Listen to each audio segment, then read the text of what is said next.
Hello, everybody. It's Deborah here from Thrive. And today I have a very special guest with us, Robyn Swannack. Welcome, Robyn. Hi. It's just so, we've been wanting to have this interview for some time, but it's actually turned out perfectly because we're in September now, and September is Deaf Awareness Month. So it is just so appropriate that we're having this conversation this month. I'm thrilled to be talking to you.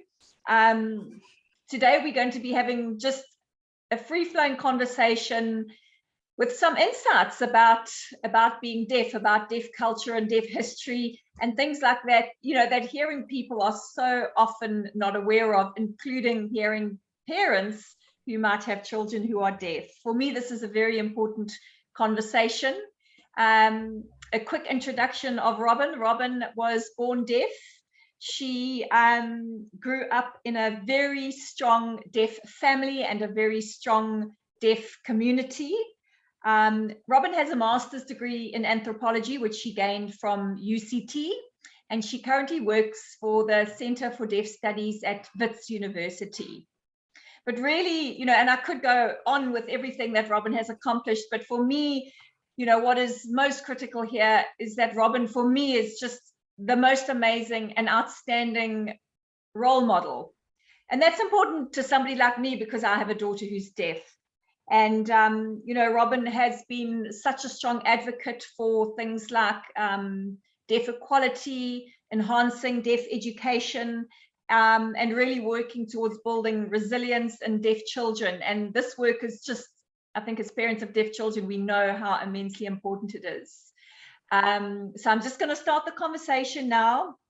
I'm going to start, Robyn, by just asking you, I think some people might not even have heard of the concept of deaf culture, but those of us who have heard of it don't always know exactly what it means. So could you just start by talking a little bit about, or sounding a little bit about deaf culture, the values, the norms, anything really.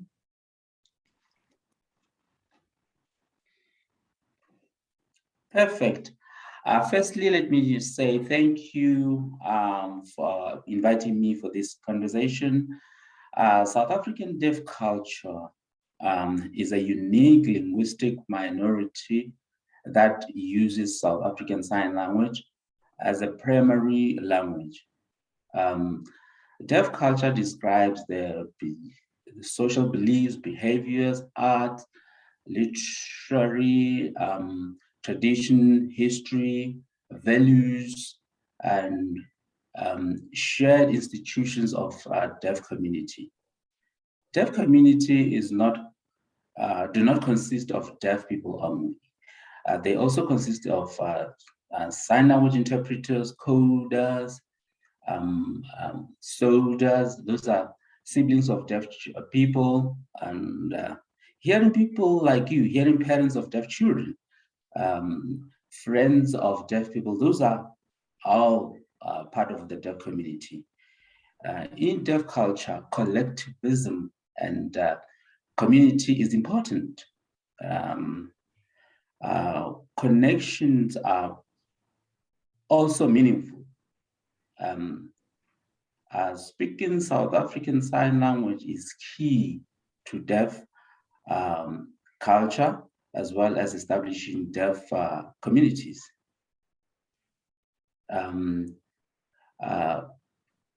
The behavioral norms, for example, getting attention, which can be done in a few ways, for example, stomping the floor, flashing the lights, as well as tapping the shoulder or waving at someone. And when greeting each other, deaf persons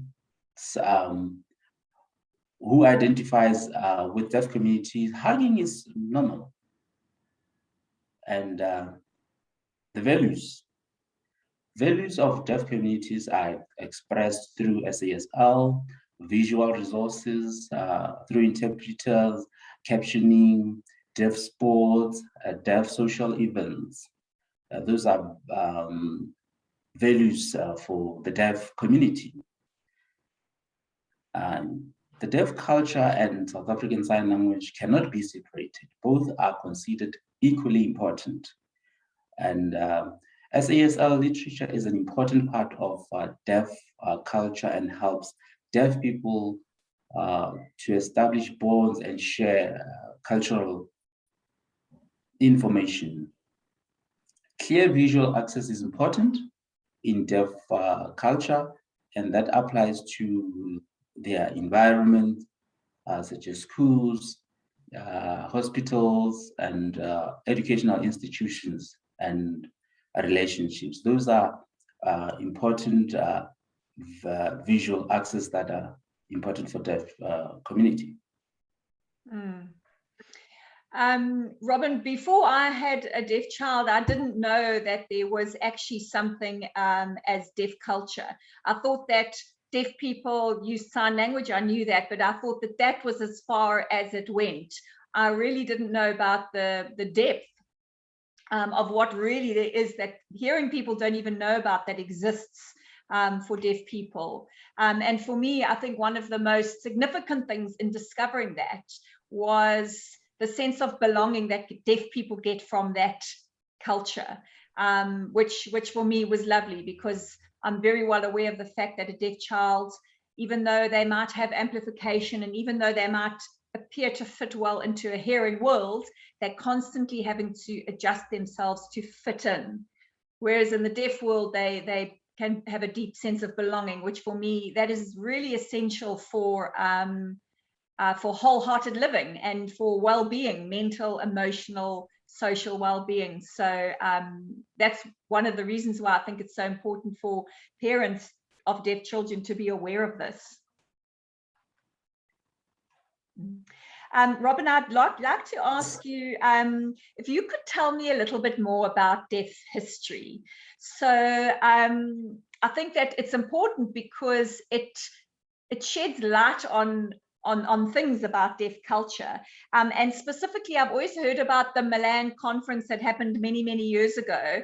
And I would love for you just to share a little bit about what happened there and how that has influenced and played into deaf history.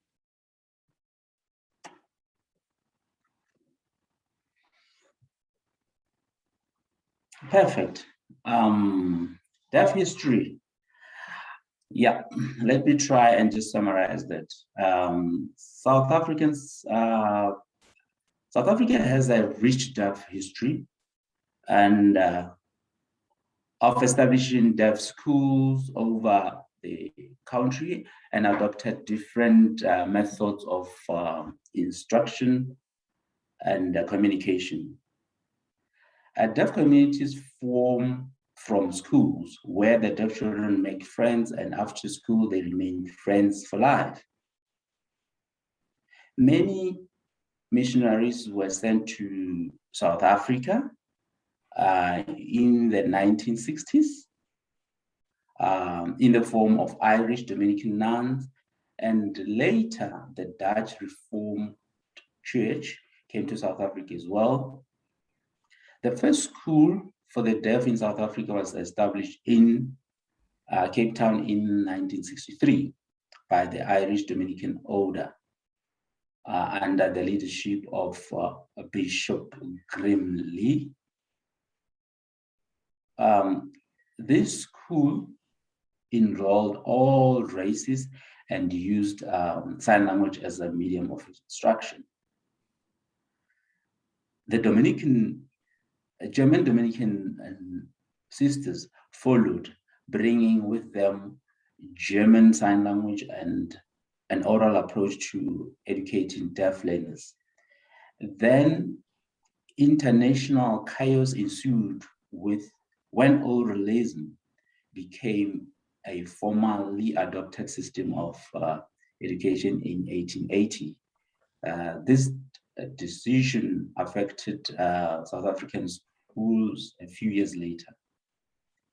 In 1880, a Milan conference, Congress on Education of the Deaf, was an international conference of deaf educators held in Milan, Italy. the conference declared that oral education was superior to manual education and passed a resolution banning the use of sign language in schools. Approximately 164 delegates attended there, and only one deaf person was there.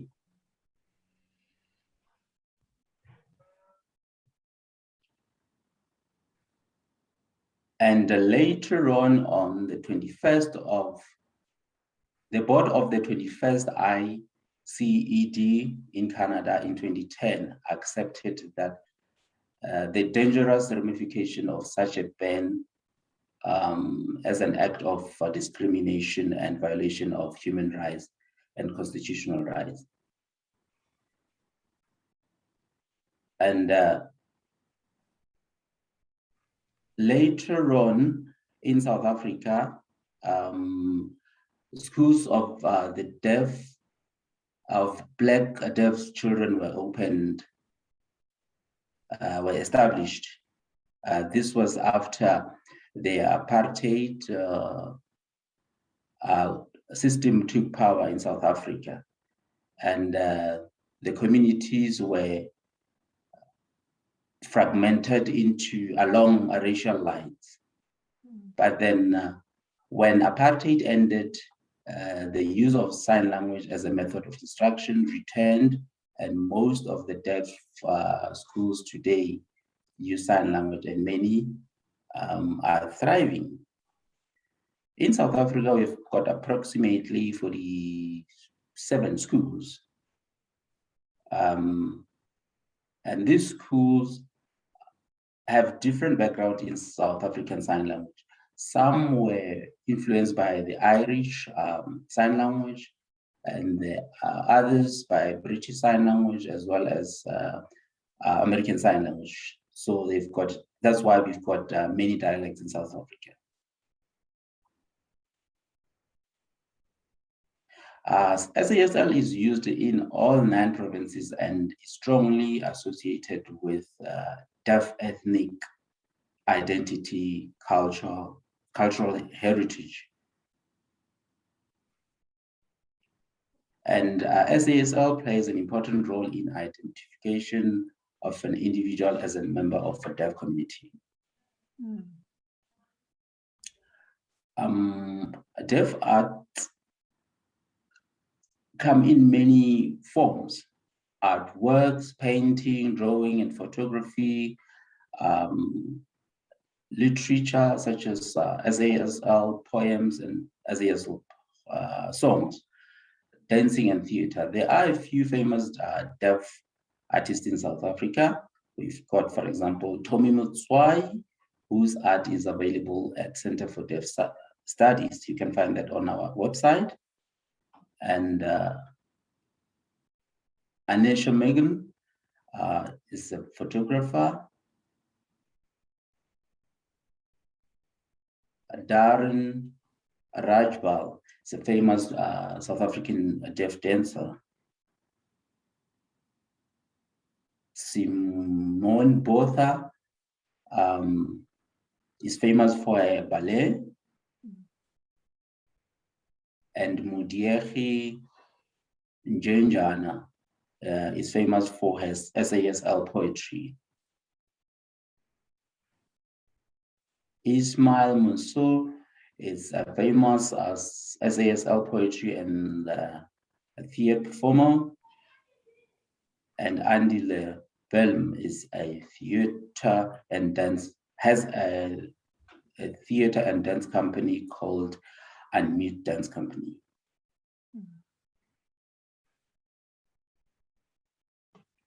A few years ago, Caitlin Theatre in Durban had a group of deaf actors.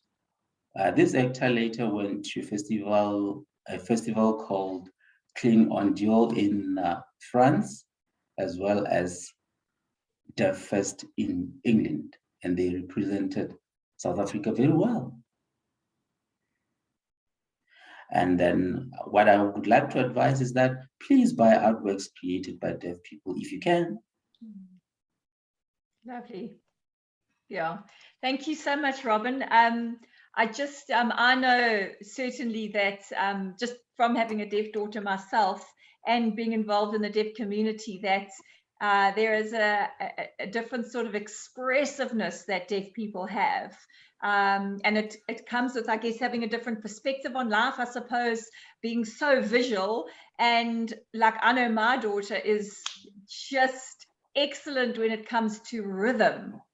You know, she may not be able to technically get all the dance steps correct, but when it comes to innate rhythm and movement, possibly because she is so visual, I don't know why, but it's quite incredible, the expressiveness that so many deaf people have. So it's a real treat to explore all of those deaf arts, I think, is amazing. Just also picking up on something else that you spoke, well, along the way, we keep referring to deaf people. I think a lot of hearing people don't actually understand that deaf people want to be called deaf people because the culture is so proud. It is a proud culture of being deaf. Is that right, Robyn? Yeah. So please, Yes, all you're right. deaf people. It's a great thing. It's there's a lot of pride attached to that, which is embedded in deaf culture.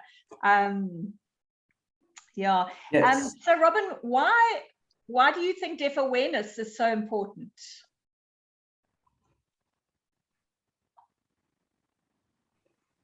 There's a lot of reasons. Deaf awareness is important because at its most fundamental level, it facilitates a bridge between hearing and deaf people. Every day there are stories of inequalities, lack of access and frustration from deaf people, and unhappy and angry sometimes that others just don't understand. We all have to take part, play our part. So I encourage you all to spread the word. Society just needs a bit of information, and it's up to them to meet us halfway so we can grow together. So by doing so, whether it be explaining how we feel for a loved one, invite them to our workplace, so we can make this, if we make sure that we have a world of hearing people that listens. Mm-hmm. Absolutely. So great that we have September as you know, Deaf Awareness Month, and so that each of us can take part in building that bridge so that we have an understanding, because I think when you have an understanding of different cultures, grow together. That's amazing. Yes. But if we don't talk about it, we actually don't understand our different cultures, and there's no way of ever being together and unifying. Yeah. Robyn, what do you find the most difficult thing about being a deaf person in a world that's predominantly designed for hearing people and predominantly has hearing people in it?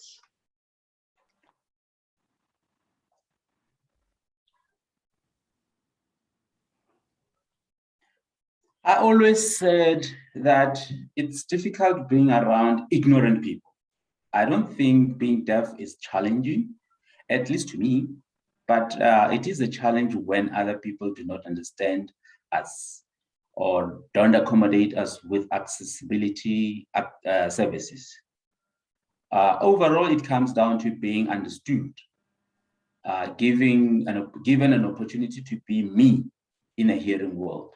I find my place in the hearing world, and I grew up privileged. I had a deaf mother, so I grew up bilingually with a strong language foundation from birth. I went to university. I'm working at the university at the moment, and many deaf people do not have a similar experience. So they are experiencing difficulties with education, employment, their level of reading and writing. So yeah, we need to help with that. So I would like to, I've always suggested these improvements. Improve access to health information, include more deaf and hard of hearing people in the research processes, and advocate for more funding for accessibility services. That's it. Yeah, absolutely, Robyn. I think, again, that's something that's you could go on forever about, but really the most important thing is it's access, isn't it? So if you don't have access to information, and I think you did your thesis on medical health and the accessibility and some of the things that happen in the health system, because deaf people don't have the access. So they wouldn't be given a sign language interpreter. The doctor is not able to understand the patient. The patient is not able to understand the doctor. I mean, just imagine that scenario and everything that can go wrong. And it's purely because of accessibility. Yeah, I mean, again, yeah, there are just so many things here. And again, for me, it always comes back down again to that sense of, the onus should not be on the deaf person to fit into the hearing world. It is the responsibility of each of us to make sure that everybody has a sense of belonging. And while you're trying to fit in, you're not belonging. And I think everybody just needs to be absolutely aware of that. And each of us can do our own little bits to making things more accessible to a deaf person, or even a blind person for that matter, or anybody who doesn't have the same level of access. And it requires that certain things need to be modified so that everybody has equal access. But it's a human right, and I think we do certainly have a long way to go to get to that point where accessibility is equal. If I can just add to that, my getting here. Sorry, access to health is difficult here in South Africa because of the fact that our education system is very low compared to other countries. For example, I communicate with my doctor by means of writing because my English is very good. But other deaf people are not able to do that because of the level of education. They need to sign. But then if you sign, how do you communicate with your doctor? You can't afford the services of an interpreter. You can't if you cannot afford that. So sometimes the use of online interpreting is helpful, but then can we afford that? We can't. So in our education, we need to make sure that our education system grows up to par. There's a whole lot of things that needs to be done. Absolutely, absolutely. But it all starts with people being aware of it, because I think there's so many people that aren't even aware of these things because it doesn't come into their world. Robyn, the final question, and that is, what would be the top 3 things that you feel that a parent of a deaf child should know?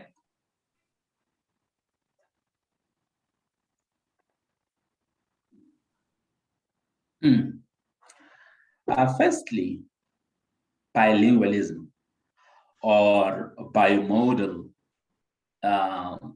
if they feel that they want to. Those are very, very important. I grew up bilingual using SASL and written English. And other deaf people can also be bilingual in written or spoken English. The lack of solid language foundation can put a deaf child at risk for academic development. So as soon as they find out you find out your child is deaf, learn SASL and communicate with them through SASL. Have a strong language foundation, or having a strong foundation will lead to acquiring more languages, and it will be easy to be fluent in other languages such as English as well. And secondly, when reading to deaf children, remember the following tips. translate stories in SASL, focus on the concepts. And number two, keep both languages, for example, English and SASL, visible. Make sure the child sees both signing and the words and the pictures as well. Elaborate on the text and explanations about the text to make sure it is more understandable. Read stories on a storytelling to a story reading continuum. The first few times, make sure that your child understands the story, and then focus more and more on the text. Follow your child's lead and adjust your storytelling to suit your child's need. You characterize use characterization and encourage them to participate and show them the concepts to help them to read, and those will help them in improving their reading skills.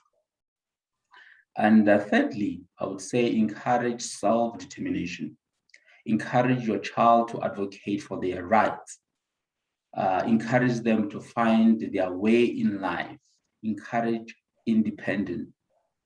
Let them partake in hearing world's activities such as sports, brownies, church, etc., so that they can feel part of the community. Yeah, Robyn, that's amazing. And I think what you've hit on, we could have a whole conversation about each of those things that you've just mentioned there. And maybe we should have. But I just recently had an interview with Sabrina Hahn talking about literacy. And, we spoke so much just about reading to your child. So you would, and the way you've described it there is just such an enriching way with the storytelling. So you can use the book as like a basis with the written English with correct grammatical English, and support that with the sign language, the signs, enrich the story with sign language. It just sounds like, an amazing way to spend time with your child and to really foster the love of reading, which is such a basis for all literacy, which is so often not well developed in deaf children.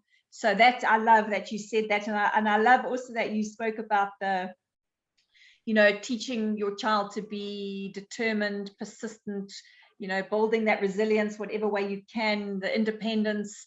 I think for me, when I've tell the story so many times, when I discovered that I had a deaf child, I was initially, as all of us parents, shocked, felt alone, didn't know what to do, overwhelmed, all of that stuff. But the one thing that really made me realize that everything was going to be okay was that I knew that none of that mattered. What mattered was that I bring up a child that is going to know that they belong, a child that is resilient, a child that has confidence, a child that has good self-esteem, a child that knows that they are worthy of belonging, worthy of love, worthy of amazing things in life.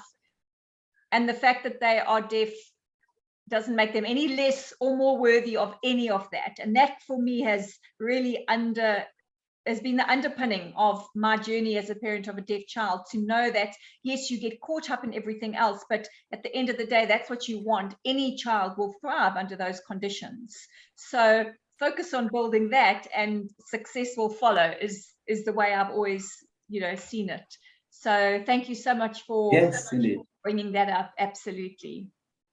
Can I add to that as well? Absolutely. I think if you include your child in the community, hearing community, doesn't matter, automatically, if they're gonna be confident. Yes, they will see deaf role models, deaf artists, academics, and so on. And yes, all those things will help the child to be to advocate for themselves. Absolutely. Yeah. Robyn, thank you so much. I appreciate your time. I appreciate this conversation that we've had. And I know that this is going to be so helpful to so many parents of deaf children out there. I'll see you soon. Yeah, thank you. If they've got any question, they're more than welcome to contact me. Thank you so much, Robyn. I'll leave your contact details. Perfect. Thank you. Thank you. See you soon. Bye.